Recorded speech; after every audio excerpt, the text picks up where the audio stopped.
Hey everybody, welcome back to the Wolf Pit with another episode of What Are We Eating? You guys already know my love for Spam, but there's quite a few flavors I haven't tried yet, and turkey Spam is one of them. To be honest, turkey Spam scares me and doesn't even sound good. But it is my duty to try turkey Spam for you, the people, so you don't have to. Today I'm going to do something a little bit different than I normally do. I'm going to cook turkey Spam two ways. I'm going to slice and pan fry one can, and I'm going to bake a whole can like you would a turkey, and then slice it like you would a turkey. Once the turkey Spam is cooked two ways, I'm going to make a turkey Spam gravy, and create a highly processed, but very cheap, and hopefully delicious turkey dinner. With turkey Spam and turkey Spam gravy, along with cheap instant mashed potatoes, and cheap instant stuffing. So I'm not only doing this to try the turkey Spam, but also to see if a decent tasting turkey dinner can be made for someone who loves Spam, and or doesn't want to fool around and cook a whole turkey, or make sides from scratch for a special dinner. This is meant to be a fun meal, and I'm in no way suggesting this is a good healthy meal that you should make. That is, unless it's delicious and you want to make it. This 12-ounce can of oven-roasted turkey Spam is made with 100% white lean turkey and costs $3.99. Hormel says, break the monotony and top your next salad with turkey Spam strips. So let's go over the information on the can. The ingredients, they're super simple, just like they are in regular Spam. Contrary to what most people think, the regular Spam is not made with everything from the rooter to the tutor on the pig. Regular Spam is made with only 7 ingredients, one less ingredient than here in the turkey Spam. There's 6 2-ounce servings per can, or simply 1 serving for a true Spam lover. Per 2-ounce serving, there's only 80 calories, 4.5 grams of total fat, 1.5 grams of saturated fat, 35 milligrams of cholesterol, 520 milligrams of sodium, 1 carbohydrate, no fiber, no sugars, and 9 grams of protein. Those numbers are much lower than I expected. This must be an older can of Spam. They usually have a longer Best By date. You can pan fry, bake, or even microwave Spam, but I'm pretty sure a true Spam aficionado would cringe at the thought of microwaving their beloved Spam. I'm going to fry 1 can per the instructions. But then I'm going to bake the second can and change up the cooking time and temperature because I'm going to cook it whole and then slice it. So here's the first can of oven roasted turkey Spam. I put it onto my toaster oven baking sheet, then it went into a preheated 325 degree toaster oven for 25 to 30 minutes or until golden brown and heated through. Now this could be the makings of a Spam disaster, but we're going to find out either way. I'm going to slice the second can of turkey Spam with my musubi slicer that a viewer sent me, but it came directly from Amazon and there wasn't a name on it, so I don't know who sent it. But whoever sent it to me, thank you very much. So you simply put the whole can of Spam into the slicer and then push down for nice uniform pieces. The slicer worked great, except it was bigger than the can of Spam, which left a sliver of Spam on the end, which I tried straight out of the can. It certainly didn't look very appetizing, did it? But I've got to tell you, I was very happily surprised. It was very good straight out of the can. Now the slices go into a preheated skillet over medium-high heat. Let them cook for 4 to 5 minutes per side, or until the slices are to your desired crispification. Normally I fry Spam in a dry skillet, and it renders enough fat to cook in its own fat. But Hormel wasn't kidding. This is really lean, and I had to add some olive oil after a few minutes. After 4 minutes, I gave the Spam a flip, even though it wasn't as golden brown as I wanted yet. So I'll end up having to flip it one more time. After 4 minutes, I gave it a final flip for another minute for a total of 9 minutes. After baking for 25 minutes in a 325 degree toaster oven, our turkey Spam was done. And at this point, it wasn't looking very good. It looked like it imploded in the middle, and the outer portion turned into a scab. I was gonna slice it with a knife. But since I had my new musubi slicer out, I figured I'd use it. Well, that wasn't really a great idea. The slicer cut the Spam straight out of the can easily and perfectly.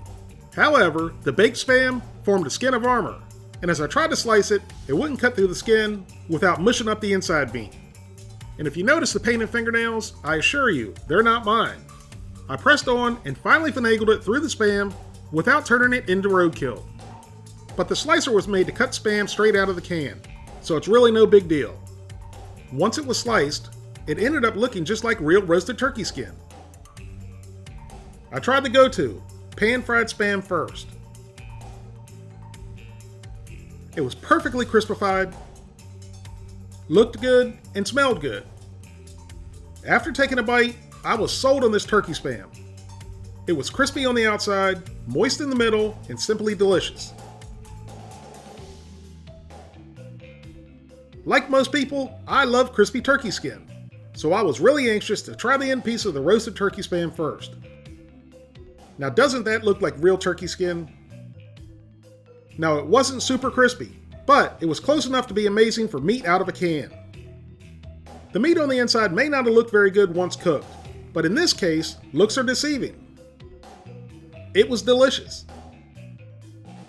I had to grab a piece of the faux turkey skin.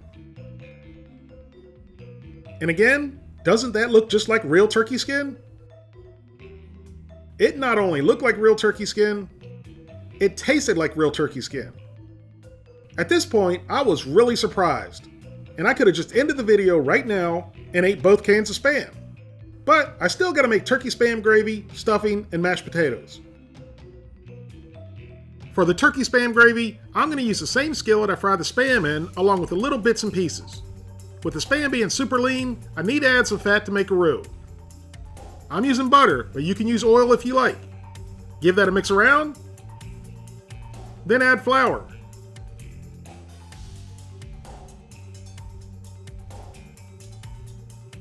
Then continue mixing until all the butter and flour are incorporated and smooth.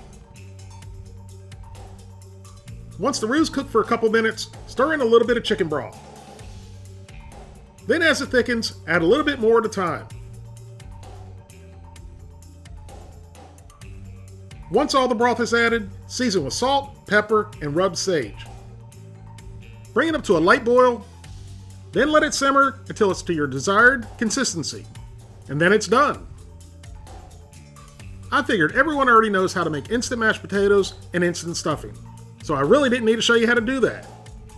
I'm going to add the turkey Spam gravy to the mashed potatoes. And just when you think you have enough gravy, add more. Then add gravy to the stuffing. And the same rule applies. When you think you have enough, add more. And of course, the gravy also goes onto the Spam slices. And into my drink glass too. Can you ever have enough gravy? At this point, my pie hole turned into a waterfall. I couldn't wait to dig in. Doesn't that look good? Especially if you don't know what the meat is.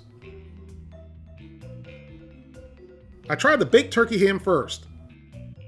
And the skin didn't want to give up the meat, so I had to persuade it. I know it's hard to believe, but oven roasted turkey Spam is fan-frickin-tastic. I mean, it really is delicious on its own, but it's phenomenal with the gravy. The faux skin adds such a great flavor and texture. And of course, I had to have one more bite, along with more gravy. The pan-fried turkey Spam was next. Had I not just had the baked turkey Spam with faux skin, I would be really happy with the taste and texture of the pan-fried Spam. Even though the pan-fried Spam was really delicious, I'm missing that skin of the baked Spam. But as you can see, it was still good enough for another bite. With more gravy, of course, before moving on to the mashed potatoes and stuffing. Since I dipped the Spam in the gravy from the mashed potatoes, I needed a refill. Then I went in for a bite of the Idahoan potatoes, which are instant, but still usually pretty tasty. But with the gravy, it turned instant potatoes into phenomenal potatoes. I had to have one more bite of the potatoes to ensure my opinion was correct. And it was. Delicious with the gravy. Finally onto the Great Value brand instant stuffing, and again, the stuffing is average, like stovetop. Definitely not homemade. But with the Spam gravy, I didn't care. The gravy made life good. So good, I had to have more. I went into this video with very low expectations for turkey Spam, and now I'm finishing the video totally shocked. Out of the can, the turkey Spam was good. Definitely not as firm as original Spam, but it had great flavor. Pan-fried, it was even better. With it being so lean and having to add oil, I was afraid it might turn out dry. But it got nice and crispy on the outside, was moist in the middle, and overall delicious. The baked turkey spam, if you haven't figured it out yet, was phenomenal and my favorite. The way the outside formed a beautiful and delicious skin is what really made this good. The turkey spam gravy was a hidden gem in this fun to make meal. Although the turkey spam had great flavor, the sage is what sent it over the top. Simply imagine eating the most delicious TV dinner you've ever had. The whole meal was cheap, it was processed and full of sodium with everything together. It was a lot of fun to make, and most of all, it was delicious. Straight out of the can, the turkey spam gets a 7. Pan-fried, it gets an 8. Baked, a strong 9. And with the spam gravy, a 10+. If you'd like to help support the Wolf Pit, consider being a patron. You can pledge as little as $1 a month, that's only $12 for the whole year. Or you can pledge more, that's up to you.